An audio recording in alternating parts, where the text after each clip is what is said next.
On est toujours chez Schutz et Mangayao arrive. Et donc là, on va observer. On va suivre Mangayao. Et Mao Tse-tung disait qu'un se divise en deux. Ben là, ça a été beaucoup de chance pour nous d'être deux, parce que comme c'est un village de moitié, maintenant tous les rituels, les rites se font en commun, mais il y a encore des ritem qui se font sur chaque moitié. Donc là, je ne peux pas être sur la moitié haute ou sur la moitié basse, donc là, on pouvait se diviser. Il y en a un qui est d'un côté et l'autre de l'autre, c'était très bien. Néanmoins, nous avons quand même raté des petits morceaux. Donc j'ai gardé tout cela, mais je n'ai absolument pas travaillé sur le cycle cérémoniel de Mangayao. Je l'ai fait qu'en 89, beaucoup plus tard, où là, j'ai plongé pendant des mois dans ce rituel, ce cycle cérémoniel, pour bien le comprendre dans sa totalité. Mais là, je n'ai pas fait grand-chose. Mais en parallèle, on avait bien compris que le chinois me servirait guère, enfin pour manger, d'accord. Donc on s'est tout de suite mis à la langue. Tout de suite, la première chose, je crois, à faire de toute façon pour un anthropologue, c'est d'étudier la langue. Alors, qu'est-ce qu'on avait pour nous aider? Eh bien, on avait quelques pages de Ogawa et Asai, des années 30 de mémoire, qui déjà nous permettaient de comprendre qu'il y avait des focus, des focalisations, ce que M. Audrico appelait des diathèses. Donc, l'acteur focus, l'objet focus, le référent, la localisation. Donc, on a 4 focus. Et après, on savait que c'était donc une langue de type agglutinante, austronésienne. Donc on pourra parler un tout petit peu des Austronésiens, c'est quand même très intéressant. Il y a des recherches absolument merveilleuses aujourd'hui. Donc les langues austronésiennes sont de type agglutinante. Donc il nous fallait repérer tous les affixes, les préfixes, les suffixes, les infixes, les circonfixes, etc. Donc voilà. Donc on apprenait la langue en parallèle, mais avec Ushius, c'était pas si facile que ça, parce que d'abord elle travaillait, donc elle était peu là.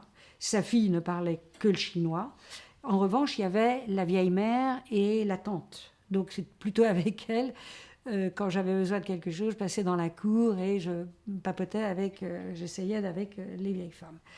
Et puis est arrivé, Mangayao s'est achevé, on avait photographié, noté le plus qu'on pouvait.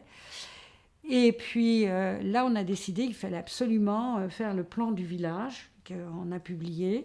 Donc on est parti de ruelle en ruelle, en repérant bien les maisons, y compris les petites maisons, etc. Ce qui nous a permis de comprendre qu'il y avait 1000 mètres carrés par lopin de terre, parce que les Puyuma avaient un village du côté de Penang avant, c'est-à-dire plus au sud, et qu'en 1929, la politique japonaise, un petit peu pour les amoindrir, les avait déplacés de quelques kilomètres, et c'est là qu'ils étaient arrivés sur ce site, donc appelé Nanwang par les Taïwanais, mais en respectant les moitiés, puisqu'il y a l'axe routier qui perce le village en deux. Alors les maisonnées avaient à peu près été réparties comme au départ, mais par exemple la maisonnée fondatrice des Passarat, où je vais habiter tout le temps après, elle avait été mise sur la moitié basse. Alors ça c'était inconcevable, donc ils ont demandé à revenir sur la moitié haute. Donc c'est là qu'on a compris qu'au moment du déménagement, chaque maisonnée avait eu droit, maisonnée et maison, puisqu'il y a 3 sections, avait eu 1000 mètres carrés. Puis on voyait les séparations après. Ça c'était fascinant. Et dans une des ruelles, qui ne menait nulle part d'ailleurs, dans les champs, on a bien vu une maison, une petite maison, il y avait beaucoup de maisons basses encore, une petite maison avec sa grange, et puis on a repéré le retour de la petite maison qui est là, et on a bien vu que c'était la cuisine, mais là il y a une petite pièce qui manifestement ne servait à rien. Alors on a eu un peu le culot d'entrer, mais on était connus déjà, parce qu'on était là, on avait été à Mangayao, on travaillait déjà avec les chamans, donc on était connus. Donc on est rentré et on a demandé au couple si on pouvait, qu'est-ce que c'était que cette petite pièce, et ils ont dit qu'il n'y avait rien, est-ce qu'on pouvait y habiter. Alors c'était père de Chétiang, puisque quand les hommes ont leur premier fils, ils prennent le technonyme père d'eux et mère d'eux. Donc c'est Tomamata Chétiang et Tinata Chétiang, donc père de Chétiang, me répond oui, pas de problème. En fait, c'est un débarras, bon, qu'importe. Mais vous habitez chez Ishiu et Ishiu, c'est ma cousine. Comme c'était, on verra pour les alliances si c'était intéressant. En fait, il le disait, nous sommes tous parents. Hein. Donc je ne peux pas, comme on payait bien sûr notre part, je ne peux pas vous accepter sans en parler avec Ishiu. Et Ishiu a dit oui, prenez-les, ça l'a libéré, je crois, quelque part. Donc on a emménagé dans cette petite pièce là, et là notre vie a changé. Notre vie a changé parce qu'on est tombé sur, sans le savoir au départ, Tomamata Chétiang, qui est prêtre, officiant, surtout pas prêtre, qui est officiant et qui est en charge de la maison de culte aux ancêtres de la maisonnée fondatrice. Donc un homme qui a du poids, parce qu'il est officiant, parce qu'il connaît les invocations, etc. etc. Donc là, on est parfaitement tombé. Et lui était très fier et très heureux de nous avoir. Ce qui fait qu'après, quand des étudiants descendaient de Taipei, les villageois disaient non, vous allez là-bas chez Tomamata Chétiang, il a les étrangers, les balakas. Alors, rapidement, on m'a donné un nom qui est Doulien. Donc, dans le dictionnaire, on ne voit que Doulien arriver. Et donc, il venait pour questionner Tomamata Chétiang. Nous, on était dans notre petite pièce à côté. Et très souvent, on entendait. Alors, quand ils étaient partis, j'allais, puis je disais, mais qu'est-ce que tu leur as dit, ça? Tu m'as jamais raconté ça. Alors, il me disait, il éclatait de rire. Il me disait, mais non, ce sont des balivernes. Alors, et les aborigènes sont assez bons là-dedans. Ouais. Donc, en fait, il leur reprochait, il disait, après quand j'étais seule, tu vois, elle vit chez nous, elle couche chez nous, elle mange avec nous, elle est chez nous, elle se lave ici, elle parle notre langue. Eux, ils arrivaient, mais ils couchaient dans la ville à Taitung. Et ils venaient juste pour quelques heures, ils repartaient, ils étaient là en face de leur informateur, ils notaient. Donc ça leur donnait des envies de raconter des idioties. Mais je ne sais pas si vous avez connu M. Jacques Barrault, qui était un botaniste au muséum. Je l'ai eu en cours aussi. Tiens, je l'ai oublié, un monsieur qui a compté. Et Jacques Barrault travaillait, alors je crois que c'est sur Tahiti. Alors, il voulait récolter tous les termes sur le tarot.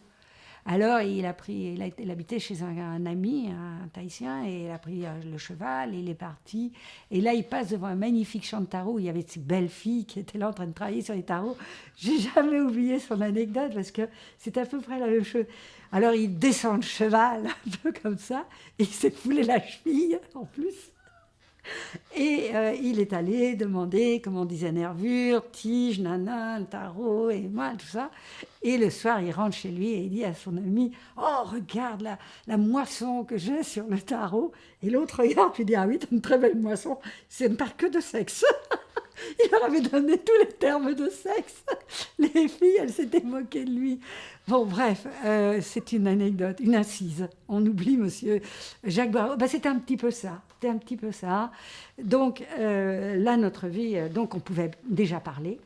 Hein, on bafouillait. Et il n'était absolument pas avare de son temps, de nous aider, surtout dans la langue d'ailleurs.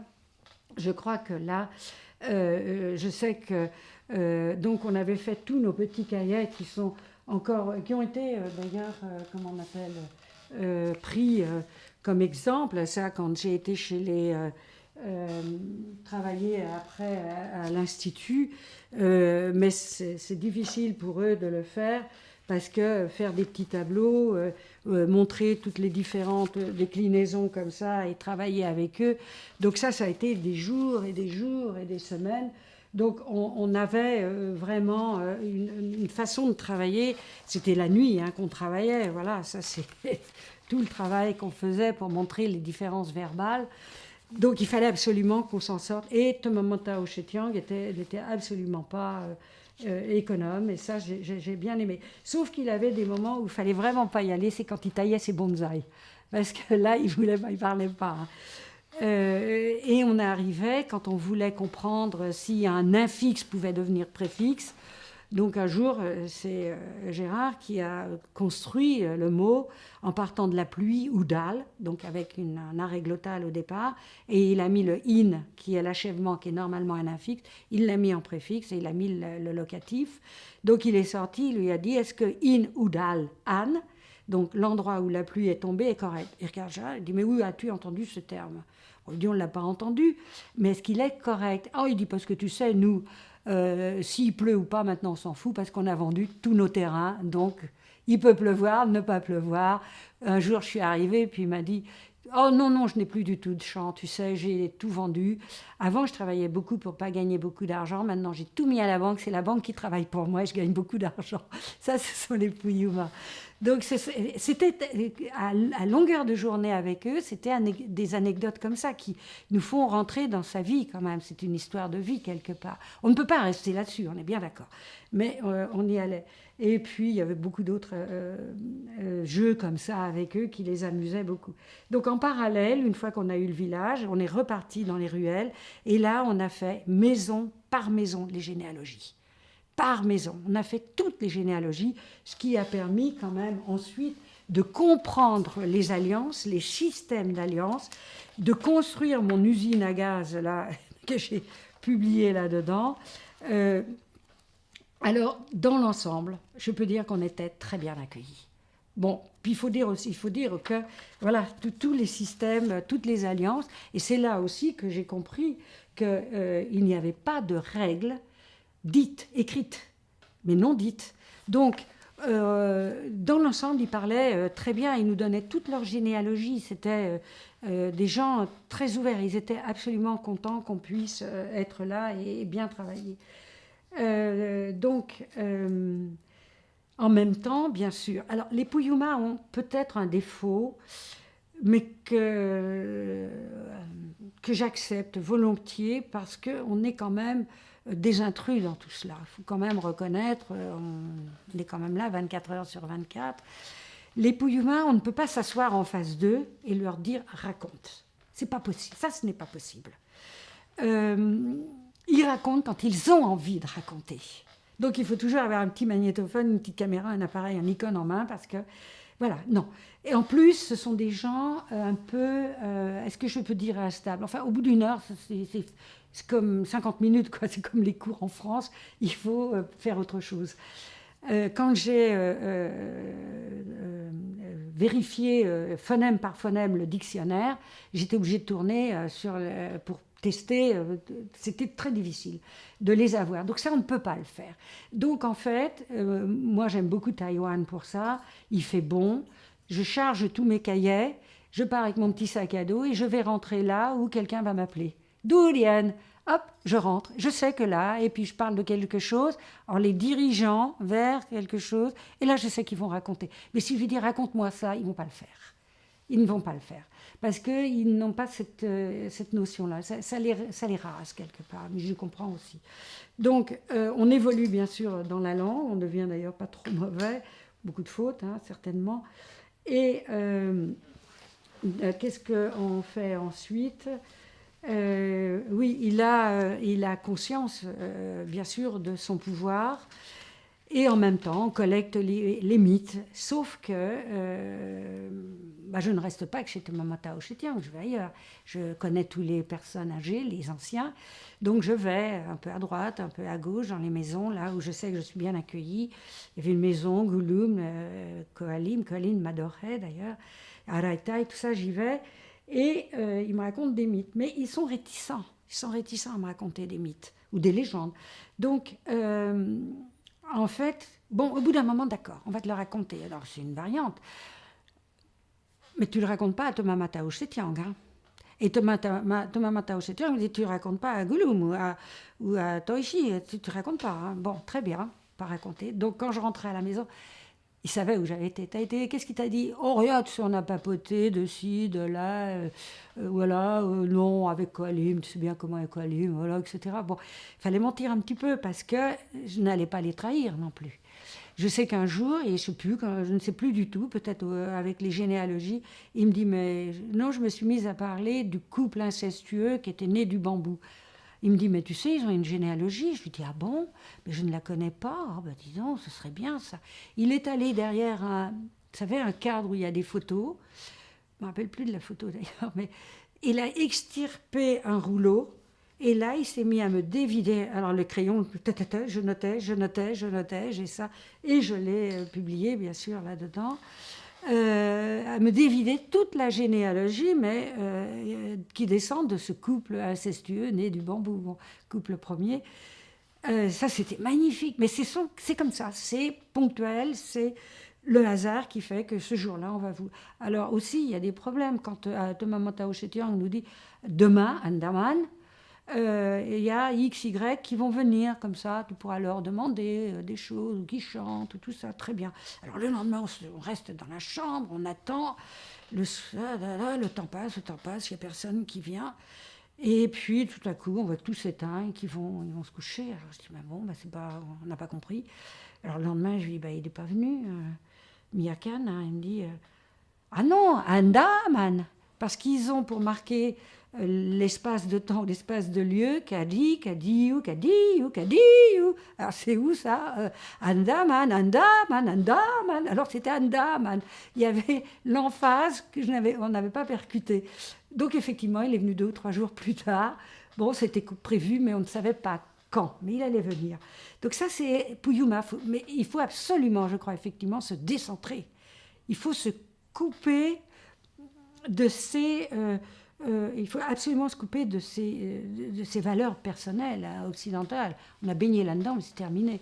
Et je me souviens aussi au début, et d'ailleurs ça m'a permis de travailler sur l'énigme conjugale, quand j'étais avec les vieilles femmes et qu'on parlait à bâton rompu, et je leur disais, mais quand même, vous faites tout, vous élevez les enfants, vous ramassez le bois, c'est vous qui faites la cueillette, la noix, tout ça.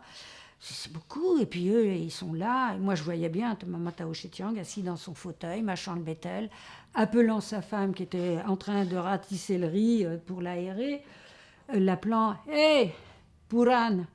Alors que la boîte de noix d'arec, elle était à 3 mètres. Et elle trottinait et hop, elle lui amenait devant lui la boîte, les noix d'arec. Alors, je disais, mais quand même, vous faites tout. Et là, elle me regardait, puis elle me dit... Alors, je suis un peu désolée, mais je vais vous le dire comme je l'ai vécu quand même, enfin comme ça m'a été dit. La sexualité n'est pas du tout tabou chez eux, hein. Mais alors pas du tout. Donc elle me disait, mais pas du tout, mais pas du tout. Vous voyez, j'essayais de les titiller avec le point de vue féministe d'une occidentale. Elle me disait, mais pas du tout, tu ne te rends pas compte. D'abord, sans eux avant, on ne pouvait pas quitter le village, on se serait fait couper la tête. C'était coupeurs de tête, les Puyuma quand même, et puis les autres aussi. Donc, qui coupait la tête à l'autre, c'est le premier qui était le plus rapide. Donc, elle me disait d'abord, et puis deuxièmement, elle me disait, moi, sexuellement, hein, on en a besoin. Et puis alors là, elle partait dans des détails, et elle me disait, oh, si tu voyais, elle me disait, je suis désolée, mais je vais vous le dire quand même, oh, c'est Boutou. Les Boutous, ce sont les parties génitales. Et elle vous parlait de tout ça, mais totalement librement, les femmes. Et c'était des femmes épanouies. Et d'aller ramasser le bois ou d'aller faire la cueillette dans les champs ou le long des routes, ça leur était totalement indifférent. C'est-à-dire, elles n'étaient pas malheureuses, manifestement. Donc, c'est comme ça qu'on travaillait, c'est-à-dire un peu au jour le jour. Il n'y avait pas de plan, parce que je ne pouvais pas faire de plan. Peut-être que d'autres sont comme moi, peut-être que d'autres sont différents, mais voilà. Et puis, le temps, on est bien installé, on travaille de plus en plus avec nos chamans. Elles nous acceptent, mais à l'époque, on n'a pas de caméra, bien sûr. On n'a que nos Nikon, Gérard avait le sien, et on a bien sûr les papiers, et on a les enregistreurs. Hein. Ça, on a tout ça, mais on n'a pas de film. Et arrive le grand festival des chamans, le 3 du 3, mais bien sûr, le calendrier lunaire, hein, donc on est en avril. Ce jour-là, c'est parce que c'est quand le sac est tombé, le sac qui sacre la chamane. Donc, on est arrivé. Donc, j'avais aussi commencé à. Il y a quelque chose qu'il ne faut pas me dire, c'est interdit. Donc, tout le monde me disait, oh non, non, non, les paroles des chamans, on ne les comprend pas. De toute façon, elles ont été élues. Et ce sont les esprits qui leur ont transmis ces mots la nuit pendant qu'elles dormaient. Donc nous, on ne comprend rien. Et c'est vrai, les Puyuma s'en désintéressent complètement. Bah oui, d'accord, vous ne comprenez pas, bah, je vais essayer de comprendre. Peut-être là pour ça aussi. Donc en fait, j'avais commencé à comprendre que leurs invocations fonctionnaient par paire. Pakaladamku, paseltuku, dami alop, dami alop, dami agolop, mi babouyo, mi babungai. Donc je vois bien qu'il y a des paires. Et je vois bien que c'est un moyen mnémotechnique aussi. Ça va vite hein, à retenir. Donc comme j'avais commencé à transcrire tout ça, on arrive le premier jour où il y a le bambou mancien qui est là, parce que le devin travaille avec des éclisses de bambou. Il se fait éclater des lamelles de bambou dans les doigts de pied, ça vous fait des éclisses, et là il va lire. Il va lire quel jour il faut faire tel rituel, à quel endroit, etc. C'est le devin, et j'avais créé ce néologisme de bambou mancien que M. Audricourt m'a reproché, mais que j'ai conservé parce que je trouvais que ça leur allait très bien.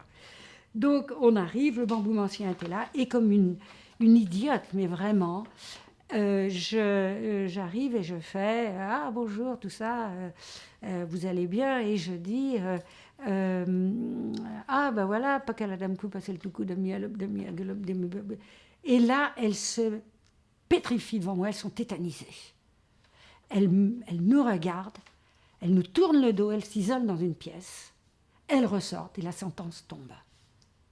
Vous êtes interdit d'enregistrer et de photographier. Vous pouvez écrire, vous pouvez croquer, vous pouvez faire ce que vous voulez. Et vous êtes interdit de photographier, etc. C'était impossible. C'était impossible. Au moins photographier, au moins enregistrer. Il nous fallait les textes. Donc, je cours chez Tomama Tao Chetiang. Je lui raconte. Poum, poum, poum, poum, poum. Il revient avec moi, jamais très loin. Et là, il parle avec les femmes chamanes. Et la doyenne et lui, en fait, étaient de parenté, bien évidemment. Et la doyenne respectait Tomama Tao Chetiang. Enfin, il y avait un respect mutuel. Tous les deux étaient des officiants. Et donc, Tomama Tao Chetiang s'isole avec elle. Il ressort, la sentence est levée. Ouf. Après, il m'a expliqué qu'il leur avait dit, mais elle leur a dit, on ne veut pas qu'ils enregistrent, parce que maintenant ils connaissent les textes et ils vont emmener nos esprits à l'étranger, parce qu'ils ne savaient pas ce qu'était la France, même l'Europe. J'ai essayé, j'avais amené des cartes et tout, mais bon, ils vont l'emmener en balaka, donc à l'étranger. Donc Tomama Tao Chetiang, mais jamais, mais jamais. Elle récite, mais ce sont des mots, ce ne sont que des mots. Elle n'a pas été élue. Donc comment vous voulez, elle n'a pas le passeport pour aller dans le monde de Auras. Donc, ils ne pourront pas. Ah ouais, tu as raison. Donc, ils ne vont pas emmener vos esprits nulle part, puisqu'ils ils ne pourront pas les contacter. Donc, il est reparti comme il est venu, mais nous, on était diablement bien contents. Et donc, au départ, on voit bien que ça fritait un petit peu, mais c'est vrai que j'avais fait une bêtise. Je me souviens aussi, quand j'ai dit ça à Roberte Amaillon, elle m'a dit... Alors, ce sont des vrais. Parce que le coup du passeport, ça avait beaucoup plu à Robert. Donc, après, qu'est-ce qu'on a fait? Une fois que Pouala Chakane était terminé, eh bien, nous sommes rentrés en France. Parce que Gérard, mon compagnon, il avait pris une année sabbatique, il fallait qu'il retourne en cours. La physique n'attendait pas. Donc, nous sommes rentrés.